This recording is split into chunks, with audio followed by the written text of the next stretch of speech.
nothing left to know.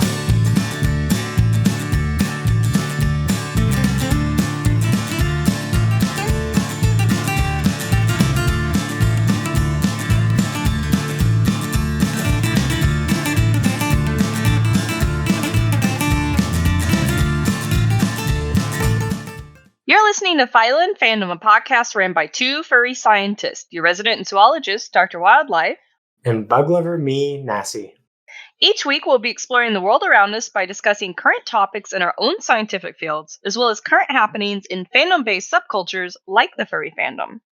Today's date is March 26, 2020, and this will be episode 8.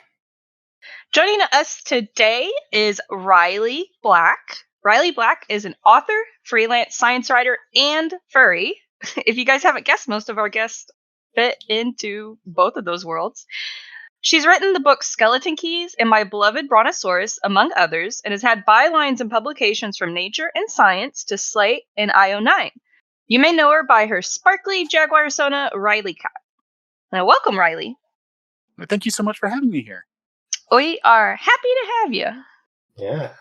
It's nice to meet somebody that does like kind of public scientific writing, because I'm so invested in academia that I don't get as much exposure as I wish I did to that kind of scientific writing.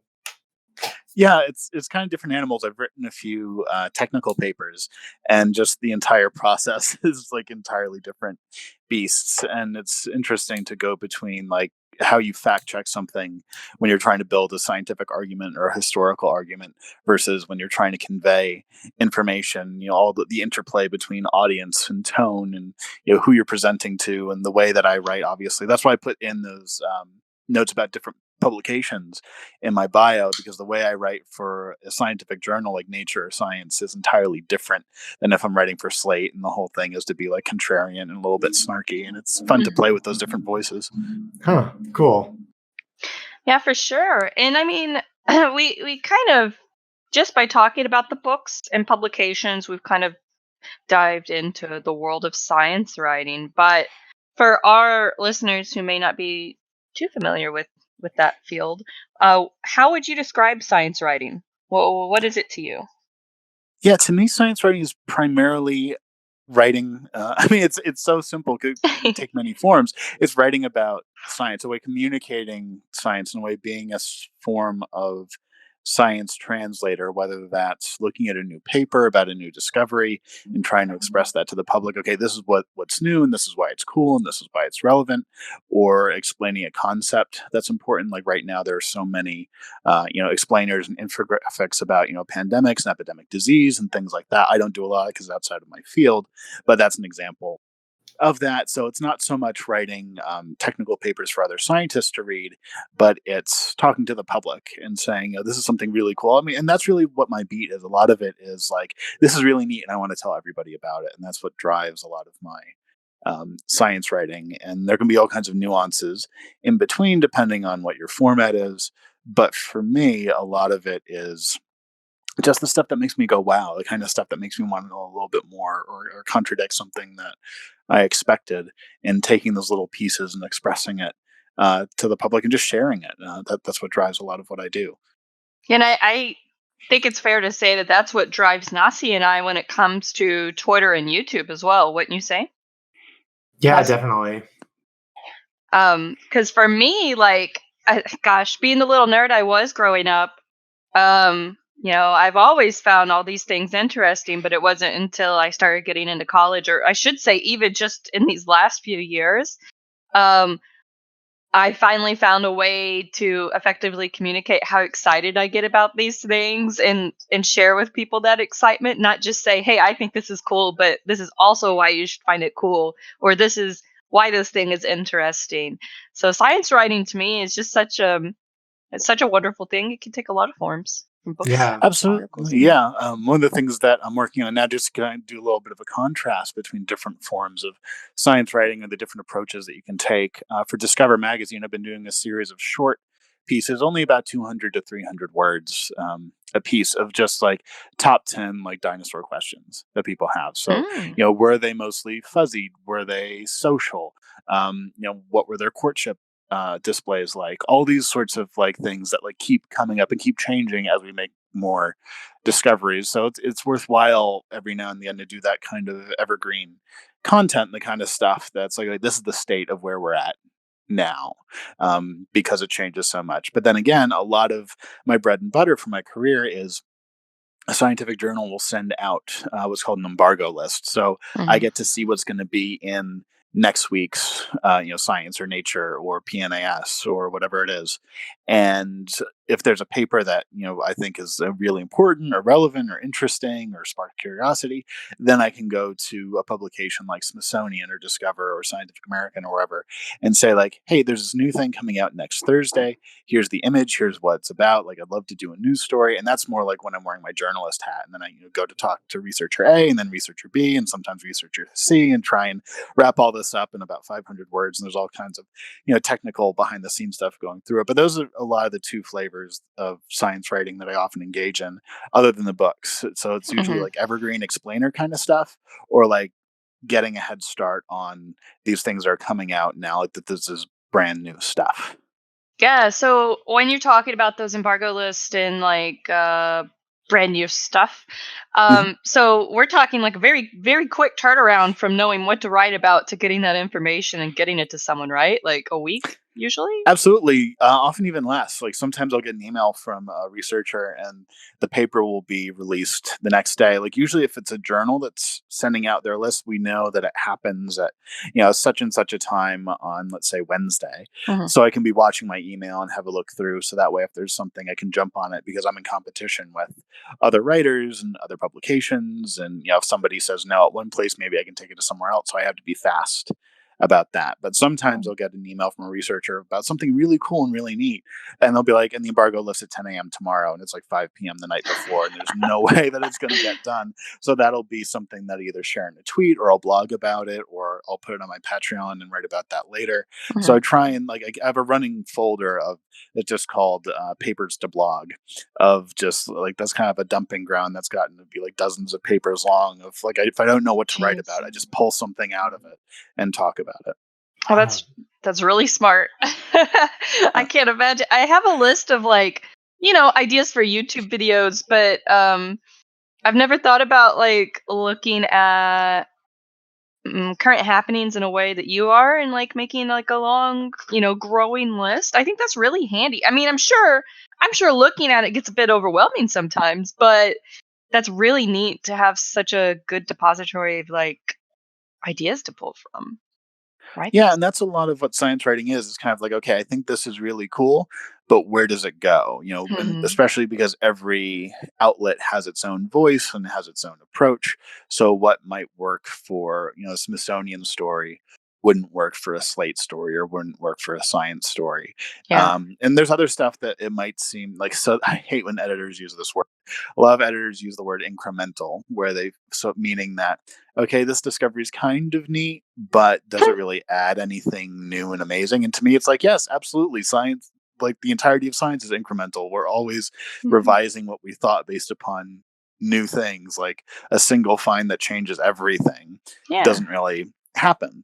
But that's my my own personal view. But in any case, when there are those sorts of stories where I can like hear that voice in my head, that's usually stuff that I'll save for my Patreon or for something else later, or maybe just keep a tab on. Like, oh, this looks like an interesting find or an interesting like research group, and maybe I'll write something about that later. For example, there's been a whole bunch of research in the past year published from research at the St. Augustine Alligator Park. Mm. So this place where there's all different species. I think they have species from just about every living species of crocodilian there. And it's been studies on, for example, like death rolls. So, like how many species of crocodilian can do. And it turns out that they're all capable of it. Hmm. It's not just saltwater crocodiles or American alligators or Nile crocodiles. It's just like just about every single species of crocodilian can do it. Meanwhile, there's another study about running versus fast walking crocodilians, and it turns out crocodiles can gallop, but American alligators either can't or won't. And we don't know which, but it's like all this research, behavioral research that's going on at this one place. So even if a publication says no to a specific paper, I can say, look, there's all this research coming out of this one place. I think that's worth the story. And I can dig a little bit deeper and go a level down on it.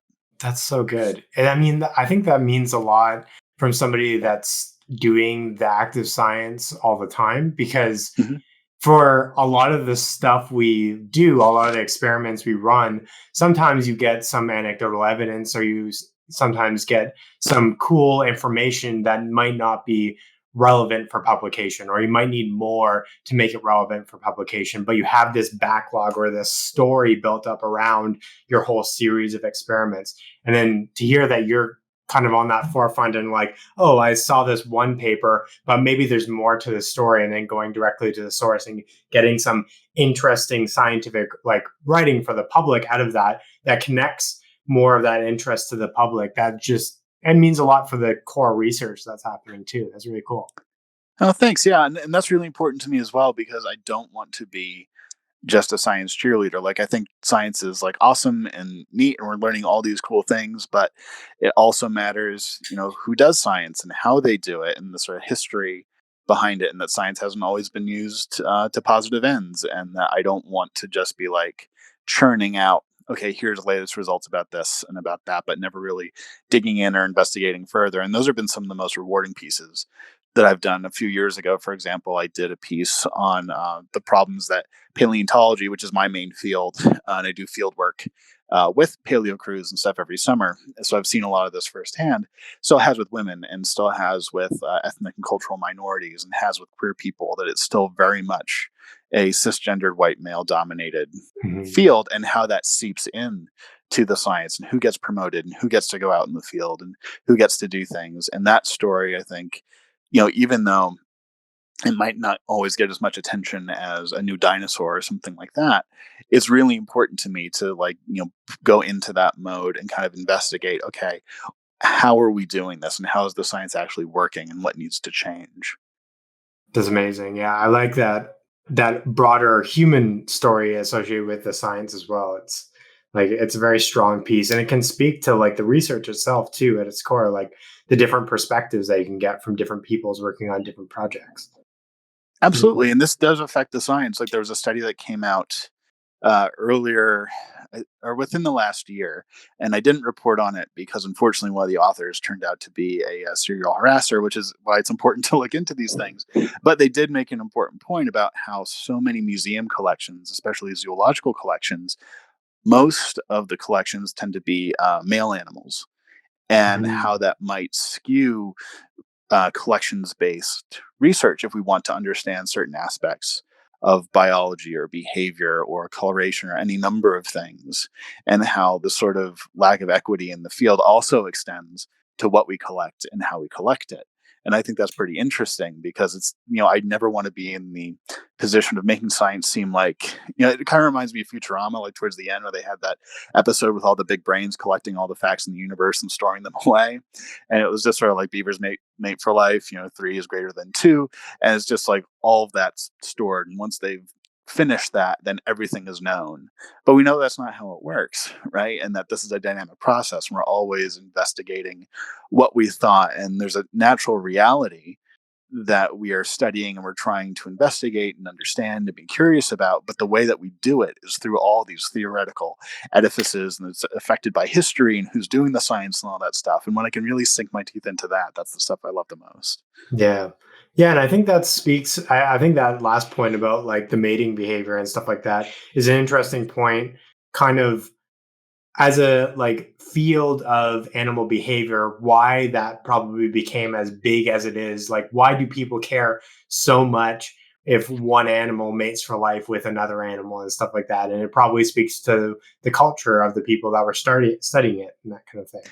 Like with ants, it doesn't matter. We don't focus on that in Mm. terms of like the mating behavior side of things. We know how they mate, but beyond that, like it's not a big deal. But within mammals, it's more of a focus in the field, and that's probably a cultural difference than anything else. Oh, Oh, absolutely. I remember taking an intro to primatology course with a primatologist named Ryan Palumbit at Rutgers University when I was in school. And he studied gibbons, and he studied extra pair matings in gibbons because gibbons were thought to be monogamous. And they're often held up as this example. I see like even higher primates, quotes around higher, mate for life and they're monogamous. And that means that we should be too. And he found that, look, well, they're socially monogamous, and you have these pairs that last for a long time. But any chance that they get, they can to mate with another partner, they basically do so. And almost every single case of like sort of nature dictates monogamy and it's the natural way of things has fallen for one reason or another, and it had more to do with the people who were studying stuff. To pick another example, like the myth of the alpha wolf, right? Yeah. That still Hmm. persists, and how much of wolf behavior was understood through the lens of these guys who went to World War II and they were in the military, and then they took that language of military tactics and having like a leader into their behavioral science, and how that took so long to sort of tease apart and say, okay, well, it doesn't actually work that way. It has more to do with who was studying it than the actual behavior of the animals. Cool. Yeah, I think it's funny because we've gone from scientific writing to all these cool facts and the way that scientific writing is done and stuff like that. And I think it just speaks to the fascination we have here on the podcast with like getting those bits of information out that like we're so passionate and we want to get those pieces out to the people. It's pretty cool how extensive the field is and like how much there is to talk about. Oh, absolutely. And there's more all the time. That's one of the things that I love about science and science writing is that there is nature, there's a reality out there that we all want to understand, but the way that we do so is constantly changing. I mean, that's why like I wrote a book called My Beloved Brontosaurus, all about dinosaurs, and how back when I was a kid, Brontosaurus was a real dinosaur, and it was living in a swamp, and it was, kind of gray and elephant skin. And it wasn't very smart, and it was just kind of wallowing around. And now the modern version, it's okay. We call it Apatosaurus, and it was probably brightly colored, and it was living on this floodplain environment. It was totally terrestrial, and these were like the behaviors that we can kind of infer. And it's an entirely different animal. Well, wait, well, how did that happen? If the bones are the same, why is our image of what this animal was so different? And even though that book is really, highlights a lot of interesting dinosaur facts and dinosaur science that I found fascinating, the whole point was basically an exercise in this is how science works. We can look at an animal, or we can look at a bone, or we can look at a behavior and observe it, but what we think it means and how it fits into everything else is part of this complex process that's always kind of grinding along. And it's a way for like the old to become new again over time. Amazing. Yeah, I love that. And I think that's why I got more involved recently, like within the past couple of years, with more science communication and um, science entertainment to a degree, but also science communication, because I've been so involved with science writing, and it's very formulaic, and it's almost like writing a recipe book or something like that for whatever you're doing, a step-by-step process. It's taken the way that that's written and that's done is very different from what you want to include in science writing. And I think there's this really cool shift that's happening in both fields where you're trying to get a mingling of the two. Like even in science writing, there's been a lot of great books published recently. One of my favorite by Stephen Hurd on science writing is like you need to kind of try and put more of that personal edge onto things or connect it more humanistically and as a story than just like instruction manual, because then it connects more people to it and it makes it more powerful for like moving forward with that science. Right. And there's a difference between connecting to somebody sort of empathetically or through experience, and kind of taking that scientific stance of authority of like, I am going to tell you what I think or what I have found. And that's kind of how it is. And I think it's a change that's happened in, popular science writing since the 1980s. Like when I started as a science writer, Stephen Jay Gould was my favorite writer, and he's still one of my favorite science writers. He was really a huge inspiration for me. He was a brilliant paleontologist and a very skilled writer. And I love how he could take little historical facts, like facts of human history, like how like LaGuardia Airport got founded in New York, and turn it into like a lesson about trilobites or something like that. Wow. I always love, yeah, his essays are really worth looking at. Especially there's one of his more famous essay collections is Bully for Brontosaurus, which is really good. But that was much more like he was in the age of, so you had him and E.O. Wilson and Richard Dawkins and other folks, and it was very much like, I'm a scientist, I can write well, I'm going to tell you how evolution works. And now I feel like in the current generation, especially in books, there's much more of a personal take and a sort of personal journey that goes along with it. Like a lot of the books that I write, it's more like, I don't know about this. I want to find out about it and bring you along with me as I figure this out. And I think it allows for a different kind of connection. And for me, it's really the only kind of card that I have, because like I wanted to become a professional paleontologist. I didn't do really well at school. My writing career was taking off while I had 2 credits left in college. And I decided, like, well, I can either stay in college and struggle to get a C and like maybe go to grad school and all this stuff, stay in the pipeline, or I can actually pursue this writing thing and sort of approach science from that direction. That's what I ended up doing.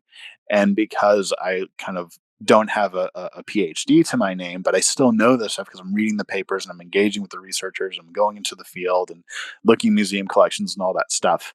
I feel like I can be more of a stand-in for the public or for my readers than if I were approaching it as like, okay, I know this and now I'm going to tell you. Yeah, I know. I think that's exactly true. And especially I as somebody that's worked with museums and stuff, and I'm sure this is the case with you, is like you get that feel for if you get the public involved, you get that passion, and that passion translates right back to the science. Like citizen science is such a strong part of entomology, especially within my field, with like the lepidopterans, the butterflies, and that kind of thing. Like there is something to be said about somebody that has a passion for things, and they might not have the formal training, but with some support from both sides, you get some incredible research coming out. Yeah, absolutely. And it's important to have that communication. That's what I think is really neat about our current time, is that we have all kinds of different voices in science communication, whether it's people who are scientists or work in museums, or journalists or writers, or they make videos or animations or infographics or whatever it is, that we're all kind of approaching this from different ways, which I think is really critical now more than ever, because before we really needed science writers and science translators, because just about all the scientific knowledge there was locked up either in museums or journals that the public didn't have access to.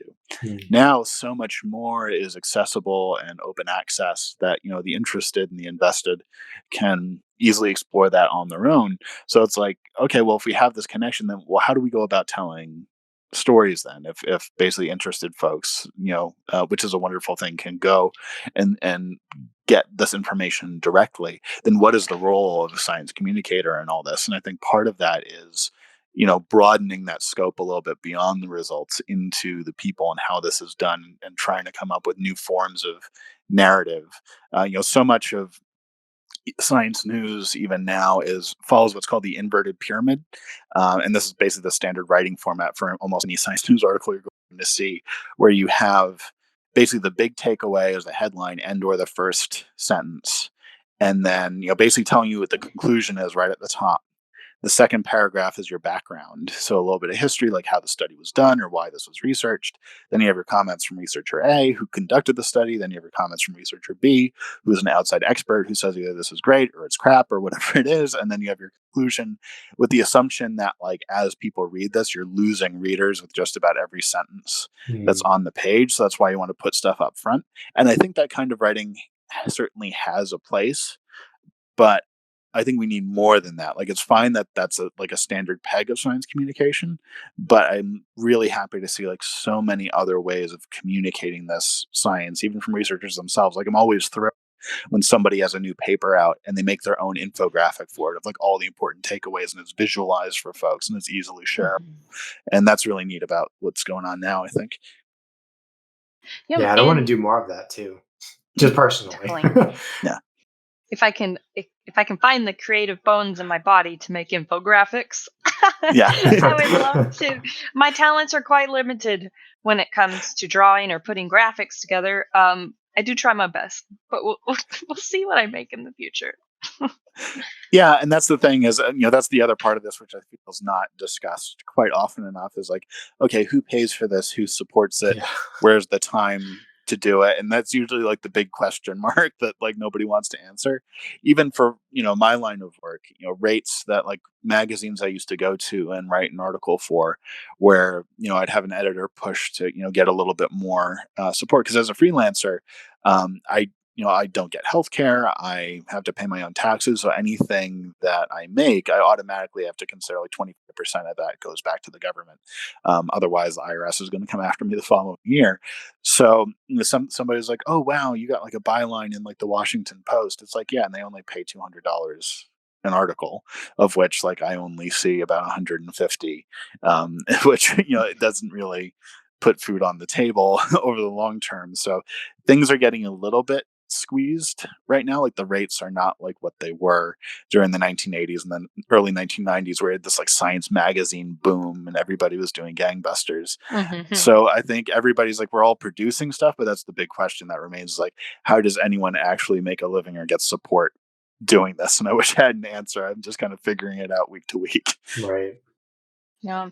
And I think there's always like, um, I feel like there's always a struggle with writing careers or any kind of content creation careers, like trying to find a way to put food on the table. And we see that a lot in the furry fandom, unfortunately, especially with like artists and dealers during this weird time that we're going through. Weird is probably the best way to describe what we're going Yeah, through right every now. day is anything can happen day, and I hate it because anything does seem to happen on any given day. It's like last week, to give you an example, like, not trying to throw like a pity party for myself, but Oh, you're like fine. aside from the pandemic and like the closures and the different advisories, there was a 5.7 magnitude earthquake in Salt Lake City, which hasn't happened in like decades, on Wednesday, and then the Friday of that week.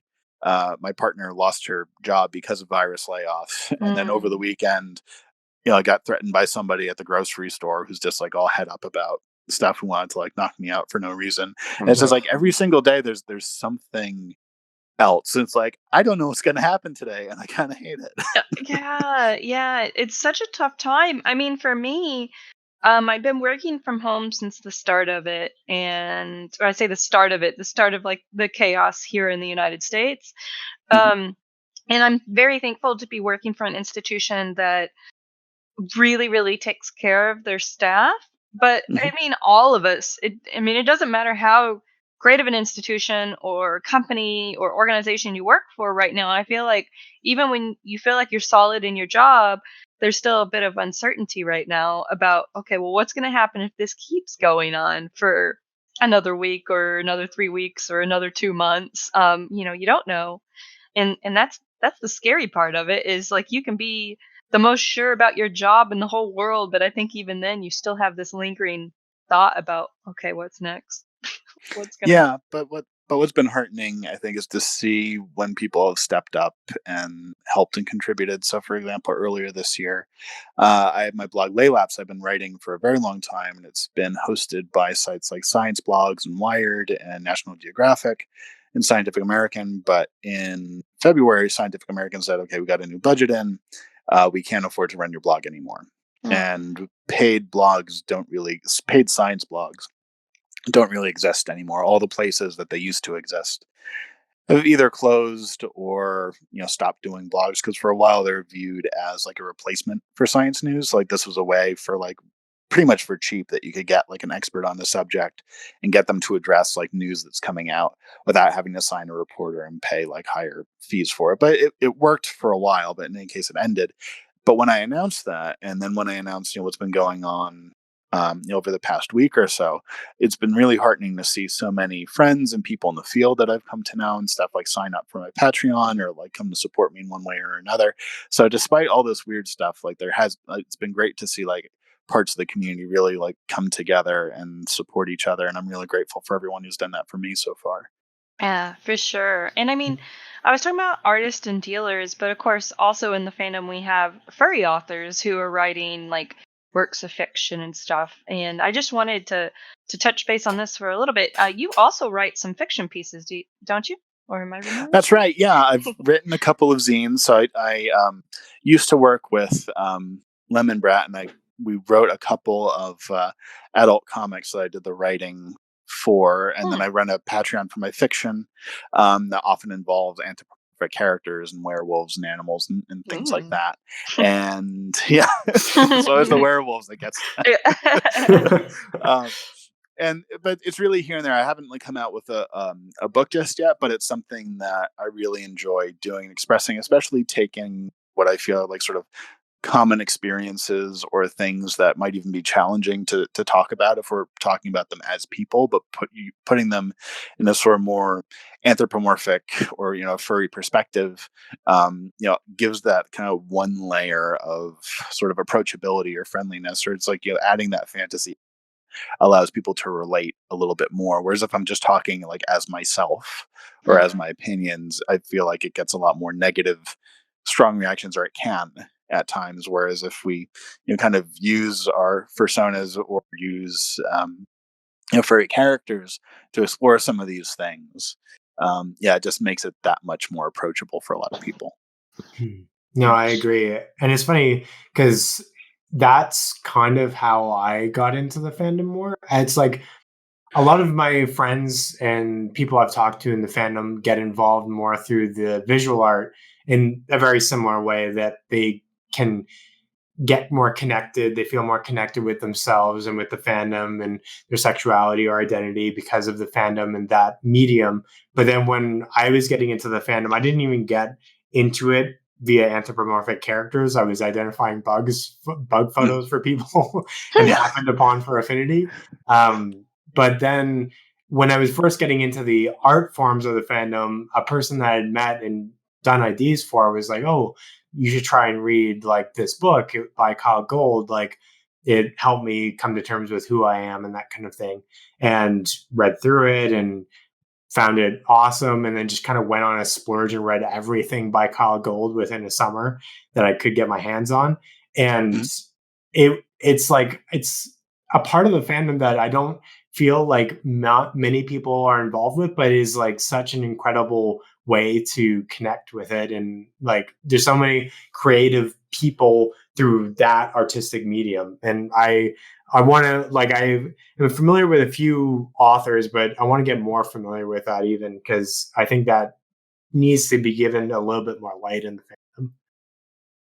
Yeah, and I feel very much the same way, and I think that it's important. It's kind of interesting to me because our fandom is so visual, whether it's art or whether it's fursuits. And to give you an example, not saying that I should have made a ton of money or something, but I opened up for story commissions for oh yeah, well, maybe what people might want, stories about their characters, or to explore some things. And sort of the response was not very enthusiastic to start with. I could think it's easier sometimes to read stories about other characters, and when we think about ourselves, it's having that visual representation. I know for me that's been very important, especially as a trans woman. That the big thing for me is I remember I was asking a friend of mine, Vanted, to do a ref sheet for me, and I was like, "How about you make Riley Cat female in this one? I just want to see what it feels like." And as soon as it came back, it's like, "Yep, that makes sense. Yep, Yep. trans. Okay, now I know what I'm doing."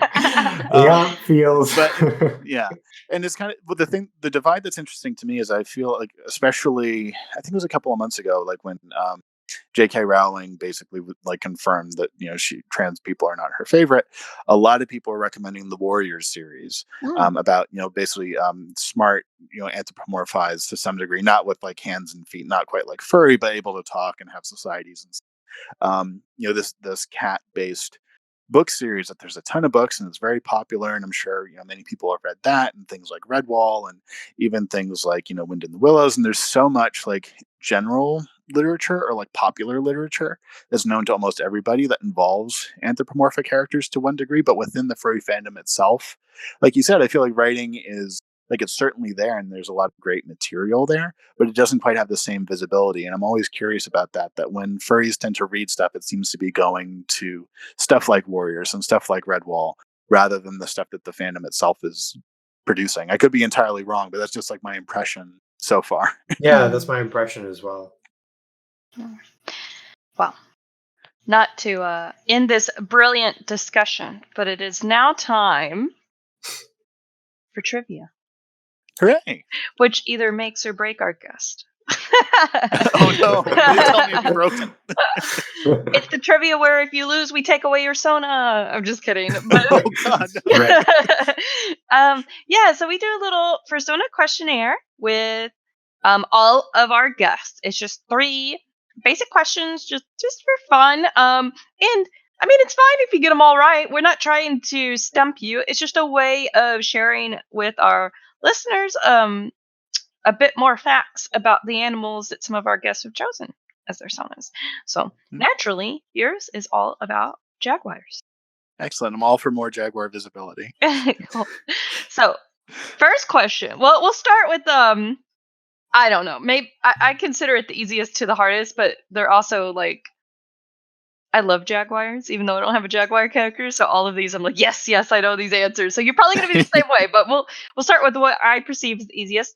The jaguar has the strongest bite of any cat. True or false? True.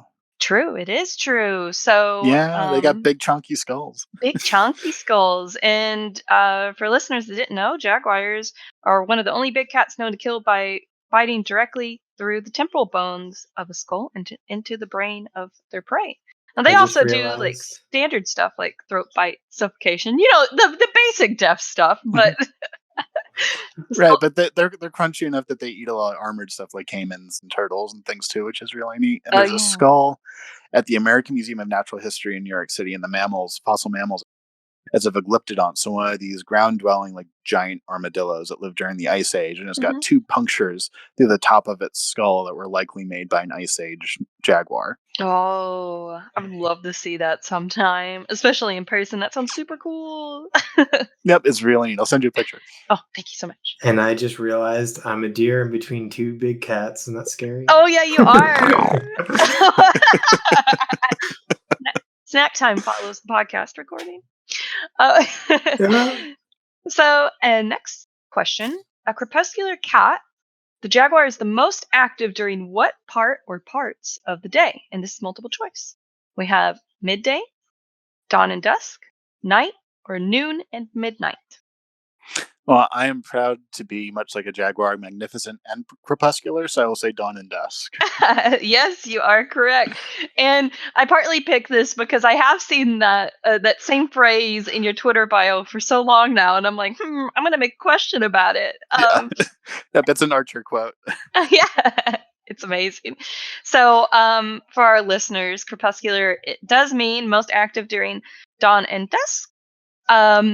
They are a pretty secretive cat species, though, so there could be hunting outside of those times or activity outside of those times, but they're mainly a dawn and dusk animal. And that, I mean, that's quite true for a lot of cat species, though tigers are a bit more active during extreme night hours than the jaguars are. But yeah, dawn and dusk. And now we have our final question. You're doing really good. Let's keep it up on this one. Yeah, 2 out of 3. Let's see how this goes. What is the meaning of the word jaguar? And I have multiple choice options. He who stalks at night, jungle ghost, snake-eating cat, or beast that kills its prey with a single bound. It's beast that kills its prey with a single bound, if I remember correctly. It is. You're absolutely correct. Oh, good. I don't get my persona stripped from me. Yeah. So it actually comes, jaguar comes from a native language that translates to beast that kills its prey with a single bound. And that word was brought to Europe by Portuguese explorers at the beginning of the 17th century. And it comes from the fact that jaguars rarely chase. So they wait in ambush and bound onto their prey, oftentimes biting into that skull or finding other ways to instant kill their prey. Yep, and that reminds me that if you go in Central and South America, where jaguars often live, it's often referred to as El Tigre.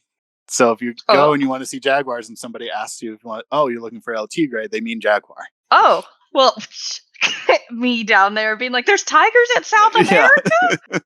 Yeah. I mean, obviously I know better, but I would also get really excited hearing Tigre mentioned. So, our next series or next segment in the podcast is trivia for our listeners, and that is Guess Who. So, Guess Who is a series of weekly trivia questions where we play an animal vocalization. You have to guess the species. Participants have 1 week to get their answers in by emailing us at phylaandfandom@gmail.com or tagging their answer on Twitter using the hashtag Guess Who, and that is Guess and HOO, who like the sound an owl makes, because we're clever and punny like that. Sometimes. The first to get the correct answer will get a shout out in the following week's podcast when the answer is revealed. So today we actually will be revealing last week's sound. We didn't have any submissions for this, which makes us very, very sad, but that's okay because it was kind of a tough one. And as Nazi sent this to me, it is called The Squeaker. We'll play it here for all of you.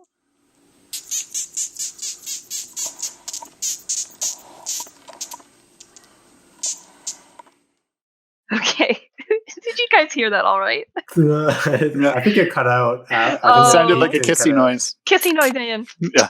Yeah, kind of like that. That was the death's head moth. It's a species of moth, and you probably know it from popular media because it has what looks like a skull on its thorax. It was showcased in Hannibal. Oh. Yeah. Little side note. I love that. And now that you guys have the answer for last week, here is this week's sound.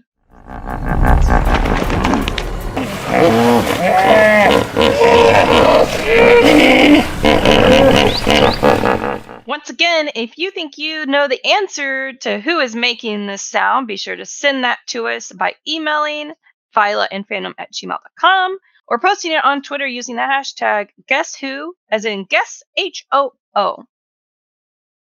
Now that brings us to the end of our podcast. As always, there's a lot of ways that you can help support this podcast. You can either do it on Patreon at patreon.com/Phyla and Fandom. You can also follow us on Twitter and YouTube underneath the same name. In terms of personal platforms, we'll go down our roll call. Nasi, where can we find you? You can find me at Entobird on all social media from YouTube, Twitter, and Facebook. And Riley, where can we find you at? Okay, if you want science and general stuff, you can find me on Twitter at Laylaps, spelled LAELAPS, and I've moved my science blog, so all my cool fossil writing, to Patreon under Laylaps as well, spelled the same way. And if you want the furry stuff, you can find me on Twitter at Riley Blackcat. Awesome. And for me, you can find me as Dr. Wildlife pretty much on all platforms from Facebook to Instagram to Twitter and YouTube. Once again, thank you guys for tuning in. We'll see you next week. See you next week.